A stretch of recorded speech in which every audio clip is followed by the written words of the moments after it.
வணக்கம் மக்களே. கதை போமாவோட 2வது கதை. இன்னைக்கு ஒரு ஊரில் 2 நண்பர்கள் இருந்தாங்க.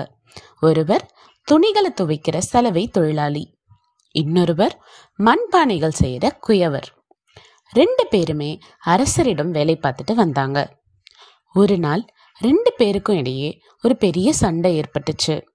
அவங்க தங்களுடைய குறைகளை தாங்களே தீர்த்துக்காம அரசர்கிட்ட போய் ஒருத்தரை பத்தி ஒருத்தர் குறை சொல்லிக்கிட்டே இருந்தாங்க.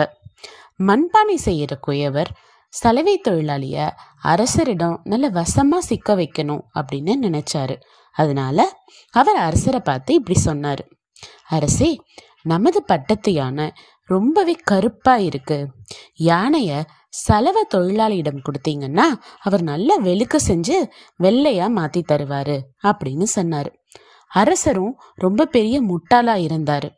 அவர் எதை பத்தியுமே யோசிக்காம சலவை தொழிலாளிய கூப்பிட்டு யானைய வெளுத்து தரும்படி சொன்னாரு. உடனே சலவை தொழிலாளி அரசரை பார்த்து சொன்னாரு: அரசரே, யானைய வெளுத்து விடலாம், ஒரு பிரச்சனையே கிடையாது. ஆனா அந்த யானைய வெளுக்க வைக்கிற அளவுக்கு அதுக்கு தேவையான பானை என்கிட்ட இல்ல.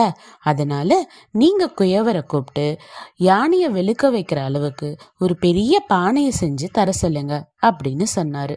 உடனே அரசரும் குயவரை கூப்பிட்டு நீ யானைய வேக வைக்க பெரிய பானைய செஞ்சு கொடு அப்படின்னு ஆணையிட்டாரு. குயவரோ திருன்னு முழிக்க ஆரம்பிச்சிட்டாரு. கடைசியா 2 பேரும் ஒருத்தரை ஒருத்தர் பார்த்துக்கிட்டாங்க. அப்பதான் அவங்களுக்கு புரிஞ்சுது, உண்மையில நானும் என் மேல நீயும் குறை சொல்லி நம்ம 2 பேருமே இப்ப அரசர்கிட்ட மாட்டிக்கிட்டோம். இதனால என்ன ஆச்சு? நம்ம 2 பேருக்குமே ஒரு பெரிய துன்பம் வந்துருச்சு. இனிமேலாவது நம்ம இது போல நடந்துக்காம ஒருத்தருக்கு ஒருத்தர் விட்டு கொடுத்து நம்மளுடைய குறைகளை நம்மளே தீர்த்துக்கணும் அப்படின்னு முடிவு பண்ணாங்க. இதுல இருந்து என்ன கத்துக்கிறோம்? ஒருவர் மீது ஒருவர் குறை கூறி வம்பில் மாட்டிக்கொண்டு முழிப்பதை விட ஒருவர் மீது மற்றொருவர் குறை கூறுவதை விட்டு அவங்கள திருத்திக்கிட்டு வாழறதுதான் சிறந்தது.